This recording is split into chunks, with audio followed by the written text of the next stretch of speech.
시간 하늘을 바라보십시오. 오직 하늘에서 내려오는 평화가 우리에게 진정한 평화를 주십니다.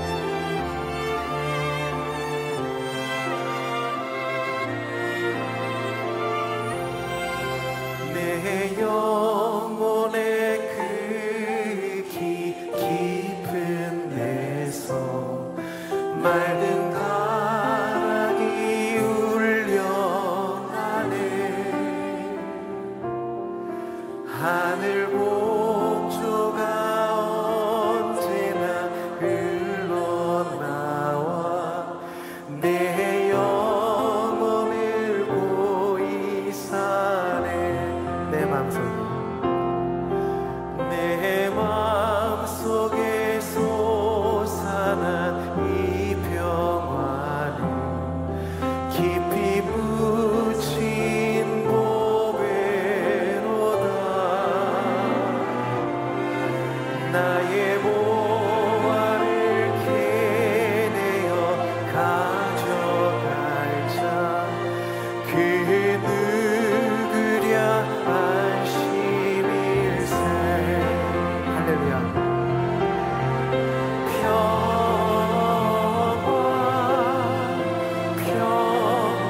평화로다.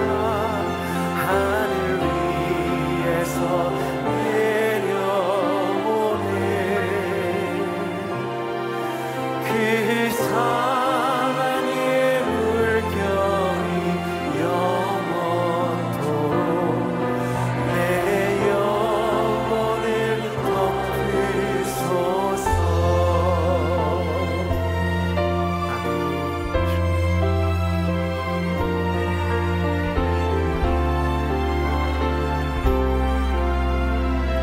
이 시간 나의 영혼에 평화가 넘쳐나는 것을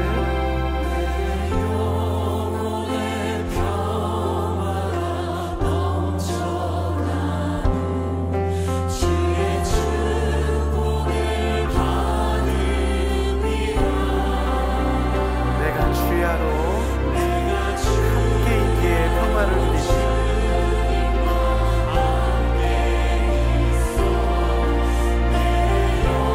오늘 예배하는 모든 자들에게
그 마음을 가지고 예배하십시다. 어떤 상황에 있든지 어떠한 처지에 있든지 예배만큼은 꼭 성공하십시다. 따스한 성령이 마음으로 보내 내 몸을 감싸며 주어지는 평안함 만족함을 느끼는 사랑과 진리에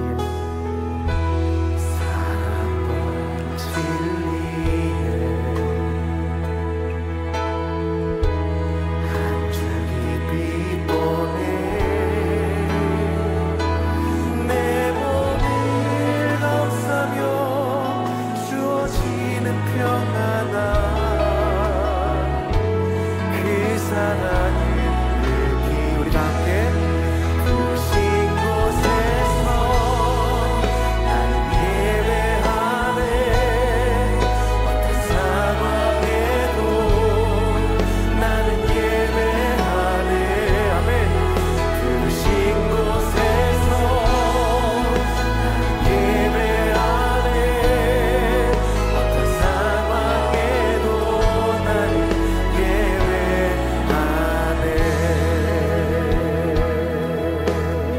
따스한 성령님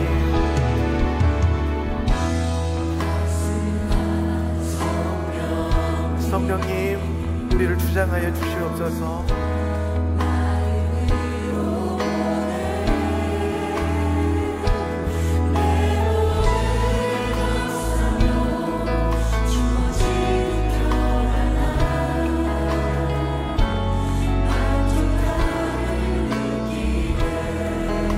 사랑과 진리에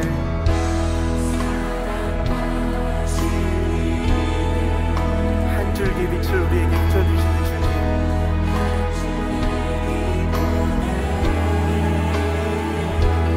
내 몸을 감싸며 주어지는 평안함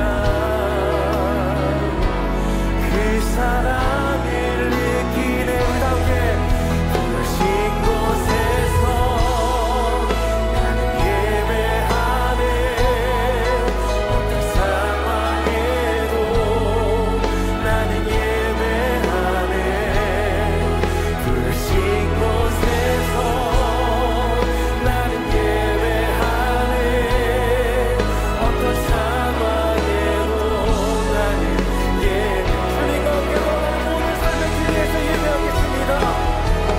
내가 걸어갈 때 길이 되고 살아갈 때 삶이 되는 그곳에서 예배하네 내가 걸어갈 때 길이 되고 살아갈 때 삶이 되는 그곳에서 예배하네 부르신 곳에서 전심으로 어떤 상황에도 우리 주님을 예배하십시다. 할렐루야 어떤 상황에서도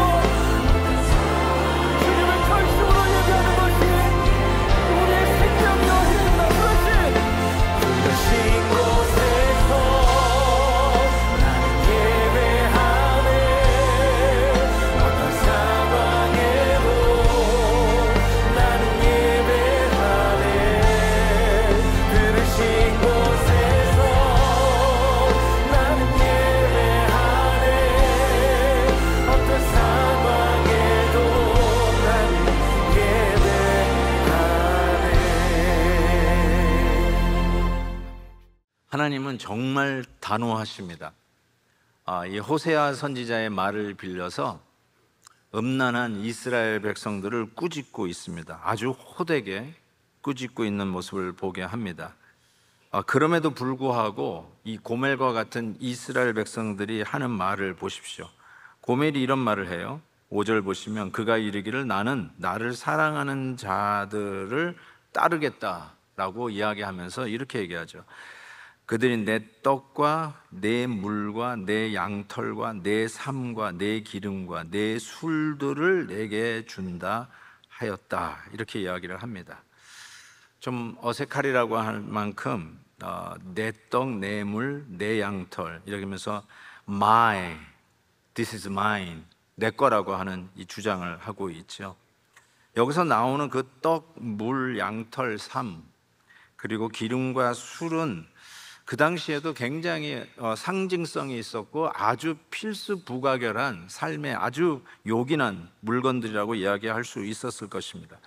그거를 21세기 얼바인 용어로 바꾸면 어떨까 이런 생각을 해봤는데, 당연히 이 떡과 물, my bread, my water는 나의 일상생활에 먹고 사는 의식주의 문제라고 할 수 있어요. 매일 섭취하는 영양, 내 음료, 이것이 없으면 사람이 치사해지고 아주 비열해집니다. 이거 보장받기 위해서 우리는 그렇게 치열하게 싸우는 거 아니겠습니까? 그리고 이야기하는 이 양털은 당연히 이 목축과 직조의 결합으로 옷을 만들어내는 것을 이야기하는데, 이 양털로 만든 옷은 제사장이나 귀족들이 입는 옷을 의미합니다. 당연히 이 우리의 어떤 신분을 드러내는 부의 상징인 명품 옷, 이런 것이 아닐까 싶어요. 왜냐하면 클래스가 있는 사람들이 입었기 때문에 그렇습니다. 그리고 나오는 삶은 영어로 리넨인데 여름에 입는 시원한 옷이죠. 우리도 여름이면 이 리넨으로 입는 옷을 선호하지 않습니까? 골라서 입는 옷이에요. 즉 초이스가 있는 옷이에요. 옛날에 옷을 입는 것이 무슨 초이스가 있겠어요. 그냥 추우면 입고 더우면 벗는 것이에요. 더울 때 입는 삶으로 만든 옷을 입을 수 있다? 이거는 초이스가 있는 부의 상징입니다. 내가 오늘 무슨 옷을 입을까 선택의 여지가 있다는 건 그만큼 여러분이 부를 소지하고 있다는 뜻입니다. 그런 의미에서 삶도 어쩌면 그들이 골라 입을 수 있는 선택의 의미를 가지고 있는 이 사람들, 선택을 가진 사람들의 전유물이다, 이렇게 이야기하면 될 것 같습니다. 그리고 나오는 기름은 올리브 오일입니다. 당연히 화장품 재료도 쓰이고, 그리고 이 기름이 어디에 쓰여지냐면 왕, 제사장, 선지자를 임직할 때 이 기름을 씁니다. 아주 귀중한 것이라고 할 수 있고요. 그리고 이 기름은 화폐 대용으로도 쓰였어요. 동전으로 화폐를 가치를 서로 나누는 것처럼 기름으로 화폐 가치를 나눌 수 있었다고 합니다. 그리고 마지막으로 나오는 이 술은 당연히 모든 축제 때 무슨 의식과 행사에 쓰여지는 포도주를 상징을 합니다. 어떤 연락, 쾌락 이런 데 빠지지 않는 술을 생각해 볼 수 있습니다. 자, 고멜은 뭐라고 하냐면 이런 것들이 다 내 건데 이런 것들을 나는 포기하지 않고 지금 내가 살아가는 라이프 스타일을 고집하겠다라고 이야기하는 거예요.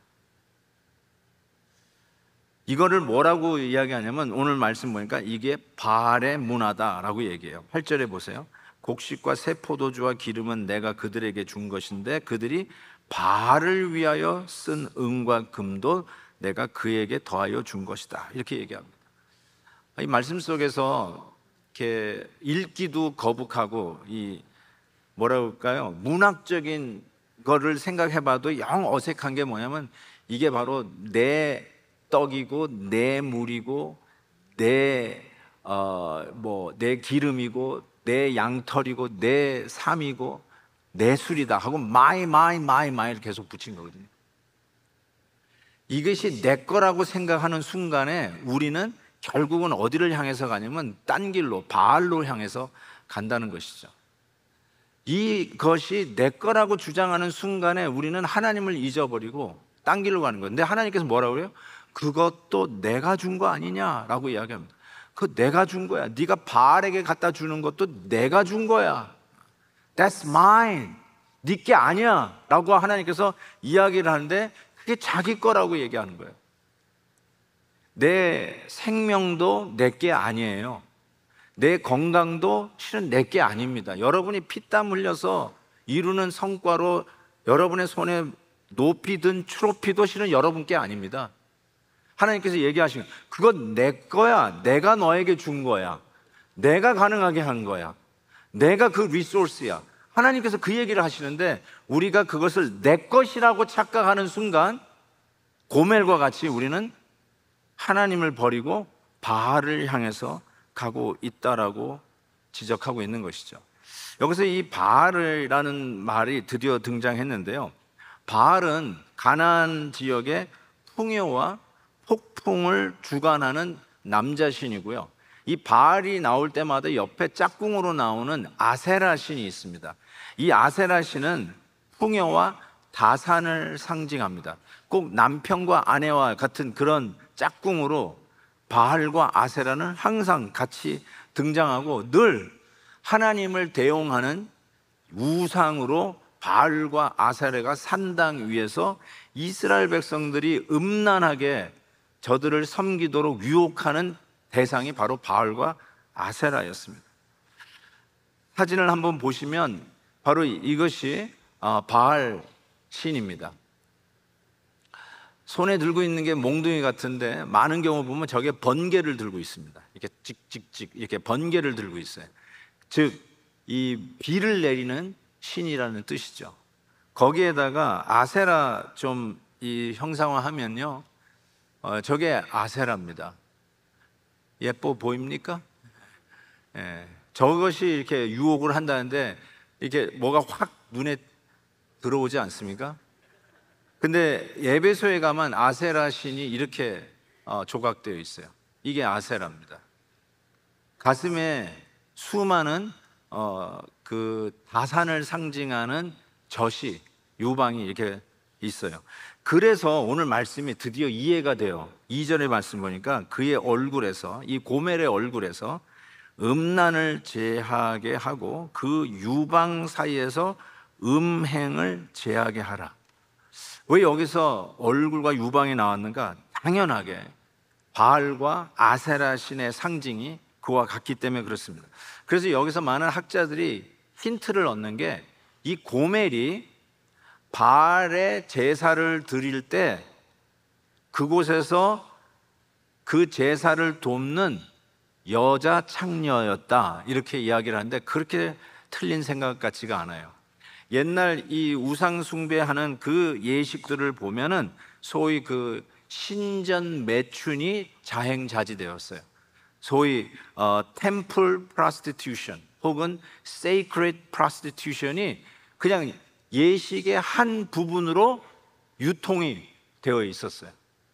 아마 고멜이 그런 sacred prostitution, temple prostitution, 바알을 음란하게 섬기는 그 현장의 여제사장, 여제사라고 쓰여질 수 있는 그 일들을 한 것이 아닌가. 그래서 데려다 놓으면 또 바알에게 가고 데려다 놓으면 또 바알에게 자기의 것, 자꾸 자기 것이라고 생각하는 것들을 또 갖다 주고 그러는 것이었다고 생각할 수 있습니다.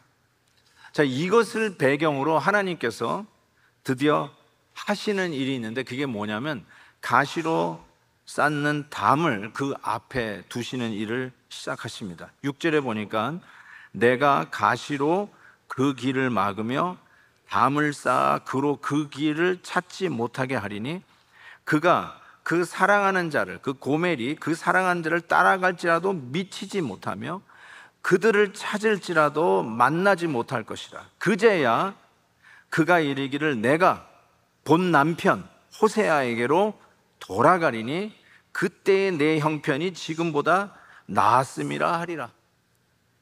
어디서 많이 들어본 말 같지 않아요?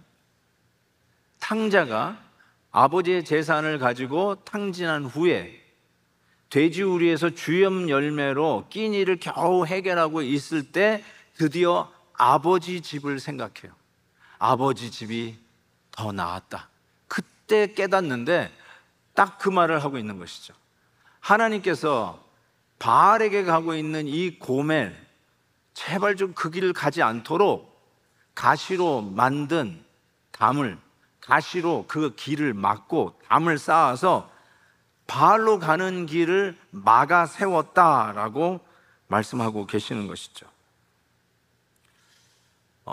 자기 것이라고 생각하고 착각하고 가는 이 고멜에게 네 거 없어, 네 거 아니야, 네가 지금까지 네 노력으로 이루었다고 생각하는데 절대로 아니야, 착각하지 마 하면서 그 착각을 깨기 위해서 고멜이 바알을 향해서 성공과 쾌락과 자기 만족과 자기의 의의를 위해서 달려가는 그 길에 가시로 만든 것으로 그 길을 막아서고 정말 넘을 수 없는 큰 담을 그 앞에 떡 막아 놓았다라고 하는 것입니다. 언제까지요?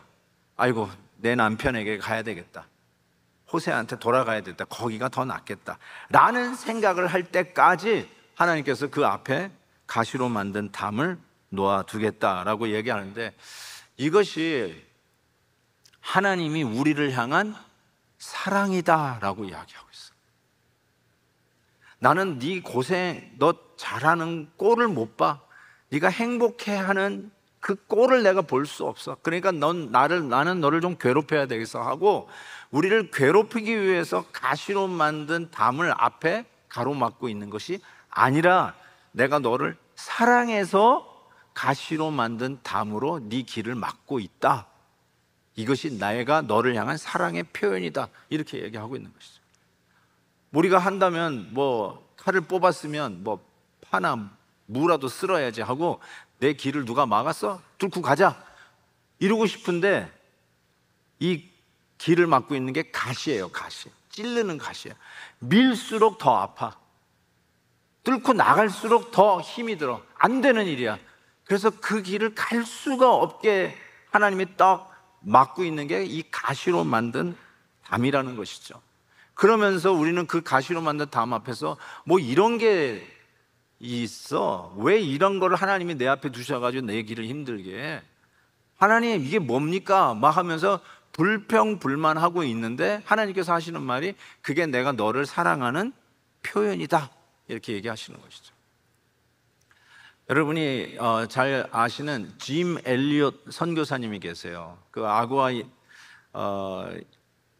인디안에게 선교하러 가려고 했는데 선교 전도 한마디 못하고 대창에 찔려서 그 현장에서 죽은 짐 엘리엇과 그 형제들, 그 친구들, 그때 라이프 매거진에 What a Waste, 이런 젊은 청년들을 우리가 이런 선교 현장에서 낭비되었다라고 하면서 이 인재들을 왜 이렇게 놓치느냐, 이런 비판적인 글이 올라왔었습니다.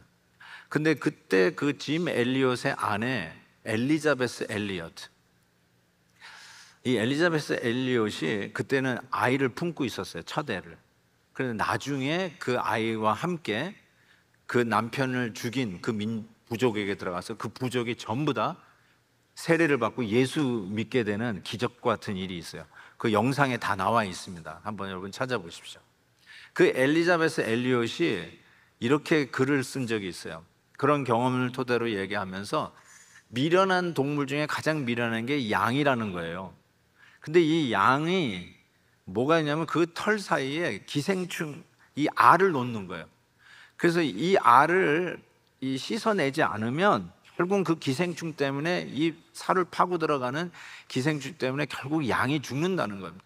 그래서 정기적으로 양을 씻어주고 그 기생충 그들을 털어버려야 되는데, 그래서 가끔씩 목자들이 이 양을 줄을 세워가지고 물속에 쳐박아가지고 닦아서 그 기생충을 떨어낸다는 그 작업을 정기적으로 하는데, 양은 틀림없이 이렇게 생각할 거라고 적어놨어요. 뭐라고 적어놨냐면, 이 양들은 주인이 자기를 물속에 쳐박고 막 괴롭히는 걸 가지고, 그래, 이 주인놈은 내가 편하게 사는 꼴을 못 봐, 그래 내가 고생받아야 너는 행복하지, 그러면서 그 괴로움을 견디고 있을 거라는 거죠. 이 양은 그게 그렇게 어리석다는 거예요.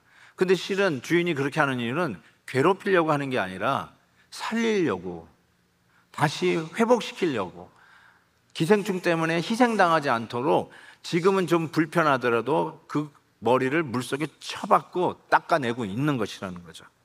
어쩌면 하나님께서는 우리 앞에 나를 그렇게 물속에 쳐박는 것 같이 우리 앞에 아프게 찌르는 가시로 만든 담을 떡하니 막아놓고 있는 것이 아니냐는 것이죠. 다윗이 그의 말년에 썼다라고 하는 아주 목가적인 시편 23편, 여호와는 나의 목자시니 내게 부족함이 없으리로다. 그 시의 뒷부분에 보면 이런 말씀이 있어요. 내가 사망의 음침한 골짜기로 다닐지라도 해를 두려워하지 않을 것은 주께서 나와 함께 하심이라. 그리고 이런 표현 썼어요. 주의 지팡이와 막대기가 나를 안위하신다 하고, 그 지팡이와 막대기가 시적으로 대조를 이루도록 나의 평생의 선하심과 인자하심을 대조하면서 정말 문학적인 아름다운 시를 써냈어요. 지팡이와 막대기는 양떼를 위협하는 이 야생 동물을 쫓아내는 데도 쓰여졌지만, 실은 주의 지팡이와 막대기는 양떼를 위해서 썼던 이 목자의 무기였어요. 딴 길로 갈 때 패고, 엉뚱한 길 낭떠러지로 갈 때 낚아채기 위해서 쓰는 게 지팡이와 막대기였어요.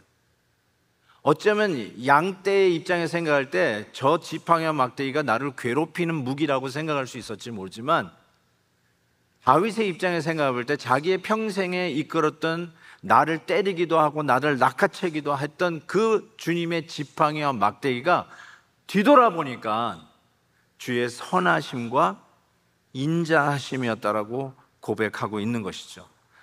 그런 의미에서 우리 앞에 떡하니 놓여져 있는, 별로 기분 좋지 않고 나를 괴롭히고 있는 가시로 만든 담, 도저히 넘을 수 없는 떡하니 버티고 숨막히게 하는 그 담, 그 담은 주의 선하심과 인자하심 때문에 내 길을 막고 있는 하나님의 사랑이었다라고 해도 틀리지 않을 거예요.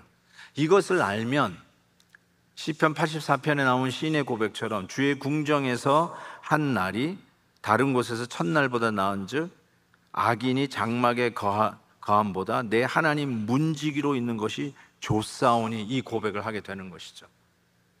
세상 사람들이 부러워하는 그 최고의 삶을 사는 것보다 내가 지금 내 앞에 놓여 있는 이 가시로 만든 담 때문에 뒤돌아가고 디투어로 가서 돌아가면은 이 세월이 오히려 주님과 함께 가는 세월이라면 훨씬 더 좋다라고 하는 고백을 하는 것이죠. 어쩌면 우리에게 물리적으로 다가오는 고난이 내 앞에 있는 가시로 만든 담일 수도 있어요.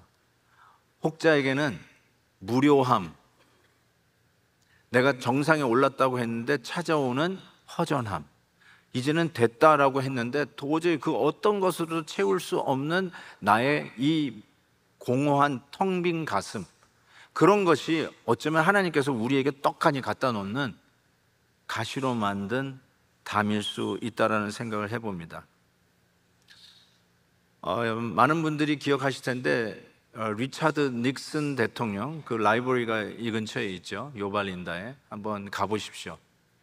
근데 그 리차드 닉슨이 하야할 수밖에 없었던 게 그 워터게이트 사건이었어요. 그 워터게이트 사건의 실은 가장 중요한 인물이 척 콜슨이라고 하는 이 보좌관이었어요. 이 척 콜슨이야말로 권력의 2인자라고 이야기하고 있고 공중나는 새도 떨어뜨린다고 하는 자였죠. 그 척 콜슨이 나중에는 이제 프리즌 미니스트리, 이 교도소 사역으로 정말 하나님의 위대한 종으로 귀한 사역을 하셨던 분이신데, 이분이 그의 자서전 Born Again이라고 하는 책에서 이런 이야기를 해요. 나는 40년 동안 이 세상 전체를 얻기 위해서 인생을 투자했다. 영혼을 무시한 채 내 인생을 투자했다. 그러나 나는 권력과 성공을 추구하면서 얻지 못했던 것, 즉 참 안정, security, 그리고 참 의미, meaning을, 세상의 모든 것들을 다 상실한 채 감옥에 갇혀 있으면서 발견하게 되었다. 척 콜슨의 입장에서는 가시로 만든 담은 감옥이었어요. 그 감옥에서 드디어 하나님의 사랑을 만나고 하나님께서 그 가는 길을 막고 있는 가시로 만든 담벼락을 거기서 만난 것이, 그것이 그를 괴롭힌 게 아니라 거기서 드디어 전능하신 하나님, 내 인생의 진짜 주인을 만나는 기회가 된 것입니다. 참 이 말씀을 생각해 보면서 여러분들에게도 혹시 지금 가시로 만든 담이 여러분이 가고자 하는 길을 막고 있다라고 생각하시는 분 계시나요? 조금만 되면 되는데 그 누군가가 자꾸 방해를 해가지고 이 길이 잘 안 풀리고 있어서 끙끙거리고 계시는 분 안 계시나요?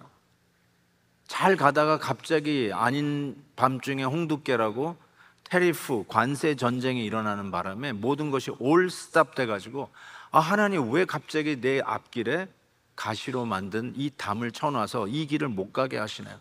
궁금해하고 계시는 분도 없지 않아 있으리라고 생각합니다. 아니면 지금 뒤돌아보니까 그때 내 길을 막았던 가시로 만든 담이 아니었으면 나는 오늘 이 자리에 없다라고 고백할 만한 분도 계시라고 생각합니다. 저도 말씀을 생각하면서 나름대로 뒤를 돌아다보면서 나에게 이런 게 있나 이런 생각도 좀 많이 해봤어요. 이미 지나간 일이고 성사된 일은 아니기 때문에 여러분에게 말씀을 드리면, 코로나 이전에 한 출판사에서 저에 대한 책을 좀 이제 앞으로 계속 좀 내고 싶다라고 접근을 하셨어요. 그래서 오케이, 오늘도 진짜 뭐 사사기 강의 책이 QTM에서 나왔지만 그 출판사에서 이제 책을 내려고 하는데 이렇게 얘기하더라고요. 그 책을 내기 전에 목사님은 한국에서 무명의 목사님입니다. 그래서 책이 안 팔린대. 그러니까 목사님을 알리는 책을 먼저 내십시다, 그렇게 얘기하더라고요. 그래서 오케이, 그럼 뭘 얘기해야 돼? 그랬더니 이분이 저한테 숙제를 주면서 목사님의 생애를 한 단어로 정리할 수 있는 거 있으면 한번 생각해서 다음 미팅에 만나서 그 얘기를 하자는 거예요. 오케이. 그리고 이제 다음 미팅까지 내내 내 인생을 한 단어로 정리해? 어떻게 정리할까? 이렇게 생각을 하는데 떠올랐어요. 그것이 여러분에게 한번 말씀드렸던 것 같아. 떠밀림이었어요. 떠밀림. pushed off. 떠밀림. 그때 뭐 헬라어 단어 케이마이 설명하면서 제가 여러분에게 잠깐 얘기했던 기억이 납니다. 어쨌든 그래서 떠밀림. 그래가지고 이야기했더니 이 사장님이 좋대. 그러면서 한번 만나자고 했는데 코로나가 터졌어요. 그래서 없었던 일이 됐습니다. 근데 저는 지금도 생각해 보니까 떠밀림이다. 떠밀림. 저는 여러분이 겪어보신 분은 아시겠지만 뭐 이렇게 막 이거 하고 싶어서 드리븐되는 사람이 아니에요. 나 이거 너무너무 하고 싶으니까 가십시다, 이런 적이 한 번도 없어요. 저는 어느 교회도 이력서를 내본 적이 없어요. 제가 without reservation 말씀드리는데 베델 교회도 떠밀려서 왔다라고 전 얘기해요. 제가 여기 교회 오고 싶어서 이력서 낸 적도 없었어요. 저는 아무리 생각해도 떠밀려서 여기까지 온 거예요. 그 떠밀림의 주 원인이 뭐냐면 내가 잘 가고 있는 길에 갑자기 떡하니 가시로 만든 담이 버티고 있는 거예요. 그래서 디투어를 할 수밖에 없는 상황 속에서 왜 나를 돌아가게 하시는가? 왜 이 길, 이렇게 가면 지름길이고 잘 되는 길이고 뻔히 저 건너편이 보이는 길인데 왜 이 길을 못 가고 이 길을 막고 계실까라는 물음표를 던질 수밖에 없는 그 순간마다 하나님은 떠밀림으로 여기까지 인도하시는 것을 보게 됩니다. 여러분, 이스라엘 백성들을 모세가 출애굽해서 약속의 땅 가나안 땅으로 가는 그 길은 직선거리로 일주일이면 갑니다. 일주일이면 가요. 그런데 그 일주일이면 가는 길을 40년 만에 갑니다. 1년이 걸리고 2년 걸리는 거는 충분히 이해할 수 있어요. 그 200만이나 되는 출애굽 백성들 다 끌고 가기가, 작년만 60만 명이 되는 이게 보통 일이 아니지. 쉬고 가다 보면 1년은 걸리고, 이건 얼마든지 설명이 가네요. 근데 40년은 설명이 불가합니다. 40년을 뺑뺑이 돌렸어요. 그런데 그 40년을 돌렸던 이유를 하나님께서 설명을 하십니다. 신명기에 보면 이는 다 너를 낮추시며 너를 시험하사 내게 복을 주려 하십니다. 왜 일주일이면 갈 수 있는 길을 40년 동안 뺑뺑이 돌렸는가? 그 이유를 하나님께서 너를 낮추기 위해서, 그리고 너에게 복을 주려고. 이게 진짜 복이다. 네가 일주일 만에 가면은 네가 잘해서 다 내 거야, 내 거야, 내 거야 하면서 역시 내 지혜로, 내 힘으로, 내 능력으로, 내 노하우로, 내 경영의 묘로, 내 네트워크로, 내 힘으로 했다라고 착각하고 교만할까 봐 낮추려서 40년은 광야에서 헤매게 하셨는데 그게 너에게 복이다, 이렇게 선언을 하고 계시는 것이죠. 실은 우리의 삶 속에 찾아온 이 가시로 만든 담벼락 때문에 디투어 하다가 그 디투어의 끝에서 교회를 만나 이 자리에 오신 분도 계실 수 있어요. 가시 생각하면 떠오르는 인물이 있습니다. 사도 바울입니다. 사도 바울은 그렇게 이야기했어요. 하나님께서 내 육체에 가시를 두셨다고 그랬어요. 그러면서 고백하기를, 아까 하나님께서 이스라엘 백성들을 40년 광야길을 헤매게 한 이유하고 상통하는 걸 보게 돼요. 사도 바울이 고린도후서에서 이렇게 고백해요. 여러 계시를 받은 것이 지극히 크므로 너무 자만하지 않게 하시려고 내 육체의 가시 곧 사탄의 사자를 주셨으니 이는 나를 쳐서 너무 자만하지 않게 하려 하십니다. 사도 바울도 가시가 있었어요. 하나님이 그의 앞길을 막고 있는 가시가 있었어요. 근데 그 가시를 둔 이유가 뭐냐? 자만하지 않게 하기 위해서, 낮추시기 위해서, 겸손하게 하시기 위해서. 내 생각에는 내가 이 길 가서 이 지름길로 제일 먼저 도착해서 깃발을 꽂으면 하나님께 영광이 될 거라고 생각했는데 하나님은 그게 아니에요. 낮추시기 위해서, 겸손하게 하기 위해서 육체에 가시를 주었다, 이렇게 얘기하고 있습니다. 마게도냐의 환상을 보고 유럽 땅을 사도 바울이 밟았다고 우리가 요즘 사도행전 묵상하면서 보고 있잖아요. 그때 많은 학자들이 도대체 마게도냐 환상이 뭐냐, 왜 이 복음이 동진하는 것을 하나님이 막으시고 서진하게 하셨는가, 이런 이야기를 많이 하는데 그 중에 많은 이유를 사도 바울이 육체에 가지고 있는 가시 때문에 이쪽으로 갈 수 없게 만드셨다는 거예요. 그것도 일리가 있어요. 그래서 하나님께서 마게도냐 환상으로 디투어를 시키세요.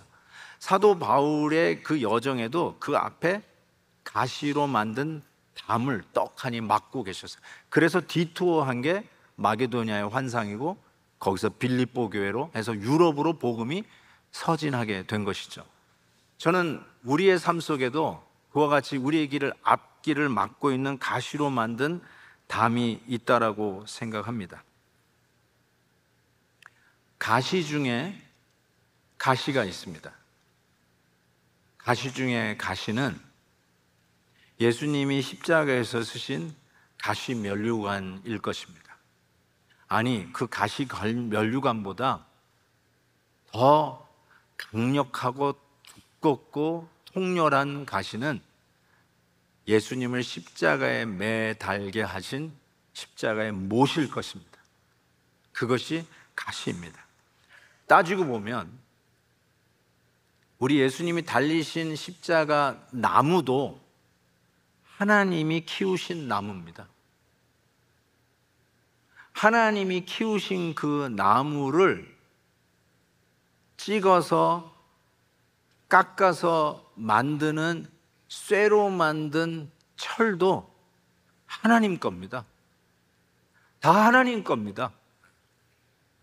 그걸로 나무를 찍어서 십자가를 만들어 매달고 그걸로 가시 중에 가시인 쇠뭉치, 쇠못을 만들어 당신의 아들 예수 그리스도를 십자가에 못 박는 그 가시, 또 실은 하나님이 만드신 거예요.